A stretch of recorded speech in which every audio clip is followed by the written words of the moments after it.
পয়সার ভাগাভাগি নিয়েই তৃণমূল নিজেদের মধ্যে লড়াই করছে বললেন সুকান্ত মজুমদার।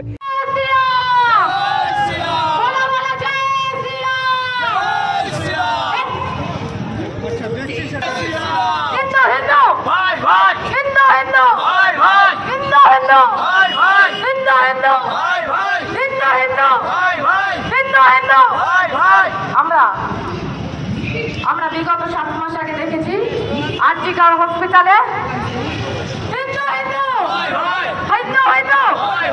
পানিহাটির ঘরের মেয়ে অভয়া নিষ্ঠুর হত্যাকাণ্ডের প্রতিবাদে রবিবার বিকেলে প্রতিবাদ মিছিলে ডাক দিয়েছিল বিজেপির কলকাতা উত্তর শহরতলি জেলা। কেন্দ্রীয় প্রতিমন্ত্রী তথা বিজেপি রাজ্য সভাপতি সুকান্ত মজুমদারের নেতৃত্বে ঘোলা বাস স্ট্যান্ড থেকে প্রতিবাদ মিছিল শুরু হয়ে সোদপুর ট্রাফিক মোড়ে এসে শেষ হয়।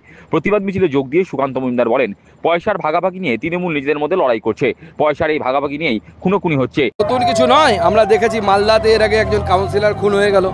তার আগে আমাদের কলকাতার 108 নম্বর ওয়ার্ড সম্ভবত, সেখানে বিধায়কের উপর গুলি চললো কোনো রকম, সে আজকে সুশান্ত ঘোষ তার নাম। আরও এরকম বিভিন্ন জায়গায় আমরা দেখতে পাচ্ছি কাউন্সিলরের উপর গুলি চলছে। প্রদীপ দাস বহরমপুর, তাকে এরকম ঘটনা ঘটলো। তার এর মূল কারণ হচ্ছে পয়সার ভাগটা কে পাবে। পয়সার ভাগাভাগি নিয়ে এদের মধ্যে গন্ডগোল হয়েছে, তখন এক পক্ষ আর এক পক্ষের গুলি। নির্বাচিত এদিন তিনি দাবি করলেন, অভয়াকে নৃশংসভাবে খুনের ঘটনায় তথ্য প্রমাণ লোপাটে 3 জন তৃণমূল নেতা জড়িত। একজন বিধায়ক নির্মল ঘোষ সহ সোমনাথ দে ও সঞ্জীব মুখার্জি। তার অভিযোগ, তথ্য প্রমাণ লোপাটে যিনি জড়িত তাকে প্রাইজ পোস্টিং হিসাবে পানিহাটির পুরো প্রদান করা হলো। আপনারা জানেন যে আমাদের অভয়ার সাথে যে ধরনের অত্যাচার হয়েছিল এবং তারপরে তাকে খুন করা হয়েছে, তার তথ্য প্রমাণ লোপাট করার কাজ যে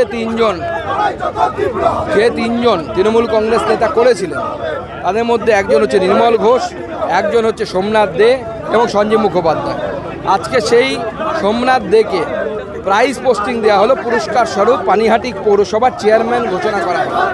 এর প্রতিবাদে আমাদের মিছিল, কারণ আমার মনে হয় এই অভয়াকাণ্ড নিয়ে বাংলার লাখো লাখো মানুষ সেদিন রাস্তায় নেমেছিল।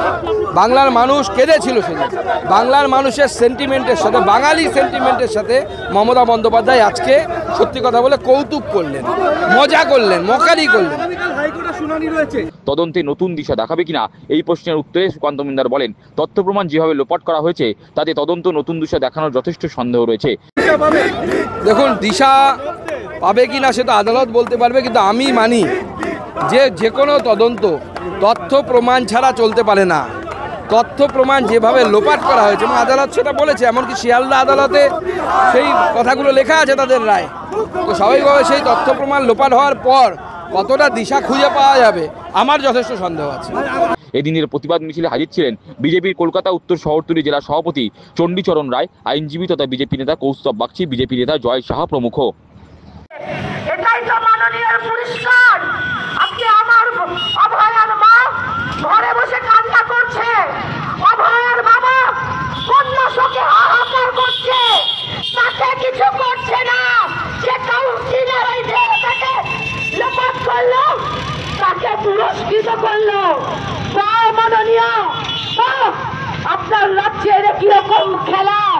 যারা হত্যা করছে, যারা আমার ডাক্তার বোনকে খুন করছে, তাকেই আপনারা বড় বড় পুরস্কার করছে। আর এই ধর্মতলার বুকে আজও আমার বোনেরা চাকরির জন্য হাহাকার করছে, আপনি তাদের জন্য কিছু করছেন না। তাদের জন্য আপনাদের কাছে কোনো পুরস্কার নেই। বা মাননীয়, বা ভাই মাননীয়কে প্রশ্ন করুন, এখন অঞ্চলের কাউন্সিলর, এমএলএ, চেয়ারম্যানদেরকে প্রশ্ন করুন, জিজ্ঞাসা করুন, আগামী দিনে আমার সন্তান এই পানিহাটি, এই পশ্চিমবঙ্গতে বড় হচ্ছে, হয়তো আগামী দিনে ডাক্তার হবে। আপনি ভাবছেন আপনার সন্তান আগামী দিনে ইঞ্জিনিয়ার হবে? আপনি প্রশ্ন করুন, ইঞ্জিনিয়ার